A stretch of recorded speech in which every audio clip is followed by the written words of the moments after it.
sont dans des conditions où il faut pitcher en 40 minutes, c'est pas forcément simple, il faut répondre à des questions auxquelles ils sont peut-être pas forcément préparés, et puis ils se font challenger sur leur positionnement, et ça ressemble à la vraie vie, c'est bien.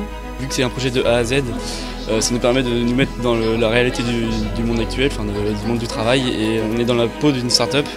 Et donc de créer le projet de A à Z, c'est vraiment encourageant pour la suite. C'est aussi un travail qui leur permet de se doter de la culture de l'entrepreneuriat. Ils doivent avoir non seulement les capacités, les compétences, ça c'est le fond qu'apporte le titre certifié RDC et RCDW, mais ils doivent aussi avoir la culture, c'est-à-dire confiance en eux, en s'en disant on est capable nous-mêmes de créer une activité qui puisse être rémunératrice pour nous. Moi, la première exigence, c'est d'abord la faisabilité quand même, parce qu'avoir un beau projet, c'est bien, mais s'il sort jamais, il restera toujours dans les cartons. Donc c'est quand même une des premières notions de commerce pour moi, c'est de savoir si je vais retrouver ce produit-là, que ce soit B2B ou B2C, sur le marché. Les prestations sont vraiment d'un haut niveau.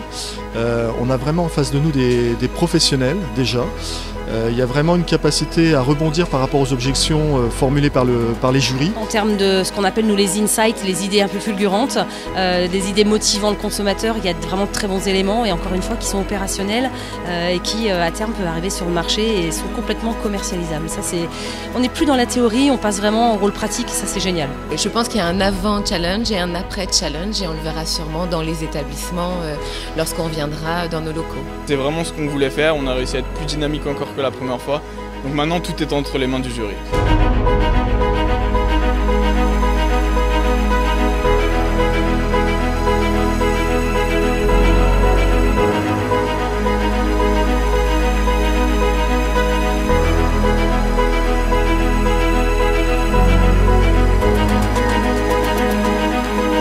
Le 50.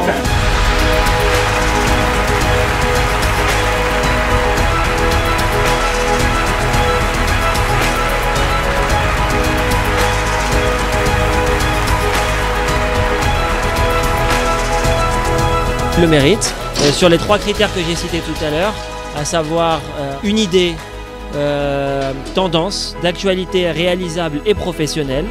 Le deuxième sujet qui les a fait gagner, c'est qu'ils avaient une super présentation visuelle, avec des beaux logos, avec des beaux visuels, avec des petites animations, c'est la première fois qu'on voit ça.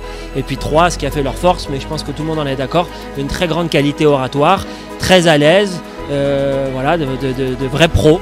Et du coup ça a payé puisque je crois qu'ils ont eu quasi unanimité des votes de tout le public et c'est franchement mérité. Donc ils mettent la barre très haut pour les années à venir. Bravo les 50 Inois.